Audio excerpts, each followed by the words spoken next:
Hello everyone. Welcome to ERMP and beyond. Today we will discuss one of the most frequently asked questions in medical exams of cardiovascular infectious diseases, the modified Dukes criteria. Let's jump to our case without further delay. A 40-year-old female patient presented to the emergency room with fever, chills, reddish urine, and painful dark foot.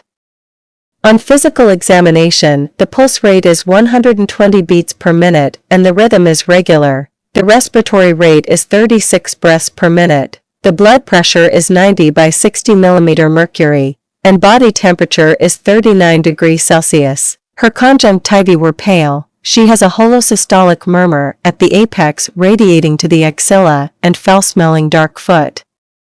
What is the most likely diagnosis of this patient? A. Acute rheumatic fever.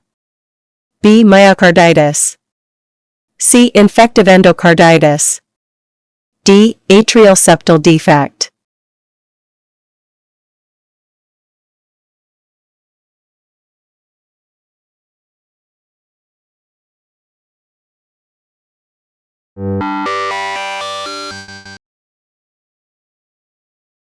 Welcome back again.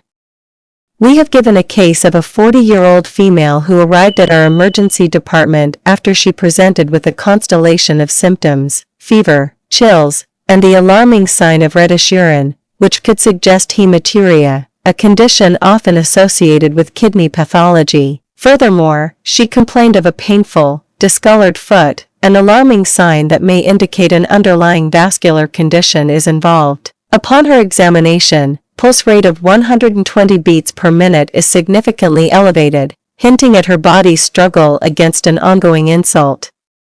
Respiratory rate was also raised at 36 breaths per minute, which could be her body's attempt to compensate for metabolic demands or distress. Her blood pressure was low, standing at 90 by 60 mm of mercury, raising the suspicion of systemic involvement. A high fever of 39.0 degrees Celsius further corroborates the presence of an infectious process. The other physical findings were equally telling. Pale conjunctivae often point towards anemia, which, in the context of her symptoms, could be due to an acute process such as intravascular hemolysis. The heart examination revealed a holosystolic murmur at the apex, radiating to the axilla. This type of murmur is typically associated with conditions like mitral regurgitation, which, in her case, could be secondary to a cardiac infection affecting the valves. The foul-smelling, darkened foot could indicate necrosis or gangrene, which are serious conditions that require immediate attention.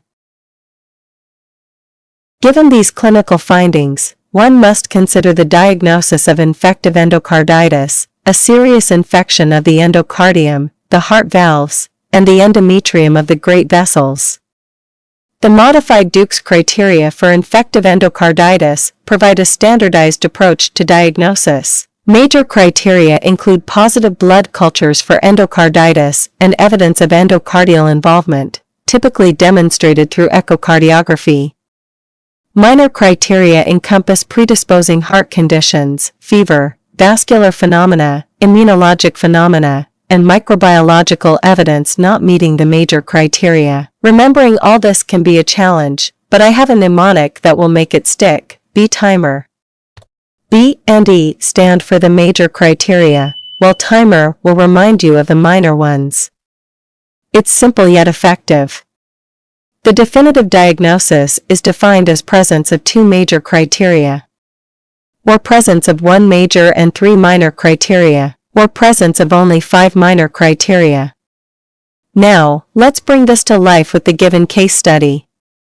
Our patient presents with a holosystolic murmur, which, if linked to valvular regurgitation via echocardiography, ticks off one major criterion.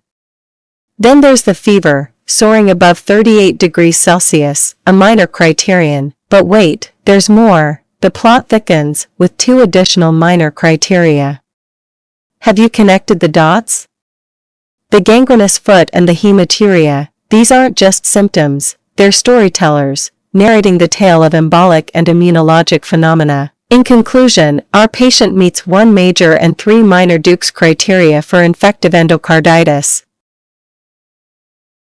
Option A, acute rheumatic fever, without evidence of preceding streptococcal infection or other major Jones criteria, such as carditis, polyarthritis, chorea, erythema marginatum, or subcutaneous nodules. ARF is less likely. Against ARF is the absence of definitive major criteria and the patient's age, as acute rheumatic fever is more common in children. Option B, for myocarditis, the systemic symptoms and tachycardia could be indicative, but the murmur and radiating pain suggest a structural heart issue rather than myocarditis, which typically does not produce murmurs. Against myocarditis is the lack of chest pain, which is a common symptom, and the presence of a murmur, which is not typical for myocarditis. Option D, atrial septal defect could be supported by the presence of a murmur. However, the murmur described is more consistent with valvular disease rather than the systolic ejection murmur typically associated with ASD. Additionally, the patient's acute presentation and systemic symptoms are not characteristic of ASD,